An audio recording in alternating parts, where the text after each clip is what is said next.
સ્થાનિક સ્વરાજ્યની ચૂંટણી માટે ઉમેદવારની જાહેરાત થયા પછી વડોદરા કોંગ્રેસમાં કકડાટ જોવા મળી રહ્યો છે. વડોદરા કોંગ્રેસની તસવીરો પણ વડોદરા વોર્ડ નંબર 1ના ટિકિટ કપાતા પૂર્વ કોર્પોરેટર હરીશ પટેલે બળવો કર્યો છે.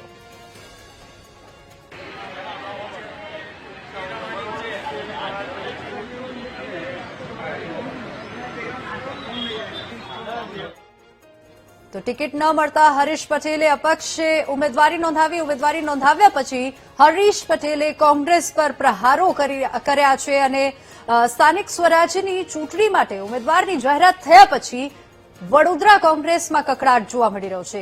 વોર્ડ નંબર 1માં ટિકિટ કપાતા પૂર્વ કોર્પોરેટર હરીશ પટેલે બળવો કર્યો છે અને વોર્ડ નંબર 1માં કોંગ્રેસે અમીર રાવતને ટિકિટ આપતા જ હરીશ પટેલ નારાજ થઈ ગયા. ટિકિટ ન મળતા હરીશ પટેલે અપક્ષ ઉમેદવારી નોંધાવી છે અને ઉમેદવારી નોંધાવ્યા પછી હરીશ પટેલે કોંગ્રેસ પર પ્રહારો કર્યા છે. કોંગ્રેસ જબ્બા પકડી ચમચાગીરી કરનારા લોકોને ટિકિટ આપે છે અને મુકુલ વાસનિકના કહેવાથી મારી ટિકિટ કાપવામાં આવી છે તેવો પણ આરોપ લગાવ્યો છે અને હું અપક્ષ ચૂંટણી લડીને જીતીને બતાવીશ.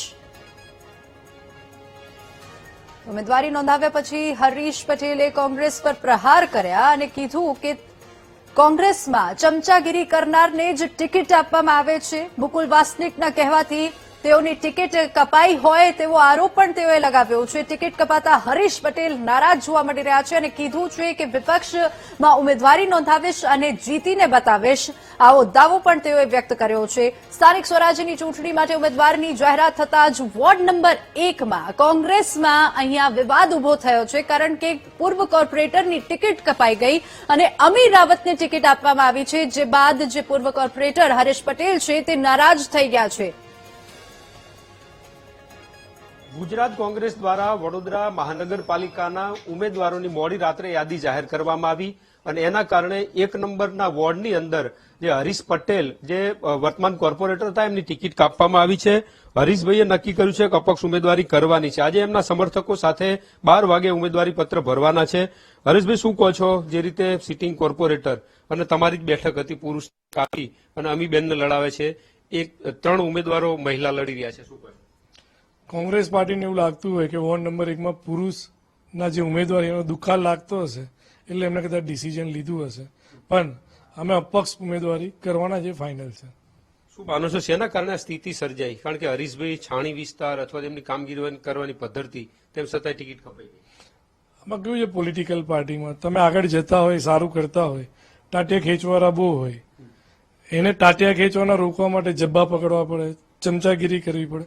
એ અમારા સ્વભાવમાં છે નહીં, એ અમે કરતા નથી. અમે પબ્લિકના કામ કરીએ છીએ, પબ્લિક જ અમારી સર્વે સર્વા છે. એ કદાચ જબ્બા પકડવામાં ચમચાગીરી કરવામાં કદાચ અમે પાછળ રહ્યા હશે એટલે ટિકિટ કાપી હશે. કોણે આ કૃત્ય કર્યું? કારણ કે ઇતિહાસમાં પહેલી વખત એક બેઠક ઉપરથી 3 મહિલાઓને ચૂંટણી લડીને આપની ટિકિટ કાપી. મુકુલ વાસનિક જે રાહુલ ગાંધીના સલાહકાર છે, ગુજરાતના પ્રભારી છે, ગ્રાઉન્ડ લેવલની પરિસ્થિતિ જે છે અહીંયાથી ટિકિટ માટે એમની જોડે ભલામણો કરવામાં આવે. એ અહીંયા મુકુલ વાસનિક ઓર્ડર કરે પ્રદેશ પ્રમુખને, પણ મુકુલ વાસનિક હોય કે રાહુલ ગાંધી હોય, જે વિસ્તારની ગ્રાઉન્ડ લેવલની પરિસ્થિતિ ગુજરાતના નેતાઓ એમની આગળ કહી ના શકતા હોય એટલે કોંગ્રેસની આવી ભૂંડી જ હાલત થવાની છે, એ હકીકત છે. ભાજપના પૂર્વ સ્ટેન્ડિંગ ચેરમેનને હરાવી અને સતીશભાઈ તમે આપ જીતેલા અહીંયા, હવે કોણ ટાર્ગેટ? કોંગ્રેસ કે ભાજપ તમારો ટાર્ગેટ હશે? ટાર્ગેટ તો 28 તારીખે રિઝલ્ટ આવશે એટલે બધાને દેખાઈ જશે. બોલવામાં કઈ મજા નથી, અમે ખાલી રિઝલ્ટ આપવામાં માનીએ છીએ. હરીશ પટેલ કહી રહ્યા છે અપક્ષ ઉમેદવારી નોંધાવીશ અને બોલવા કરતા કરીને બતાવીશું, પરંતુ જે રીતે કોંગ્રેસમાંથી એમની ટિકિટ કાપી છે એના કારણે નારાજગી છે અને આજે અપક્ષ ઉમેદવારી કરવા માટે જઈ રહ્યા છે.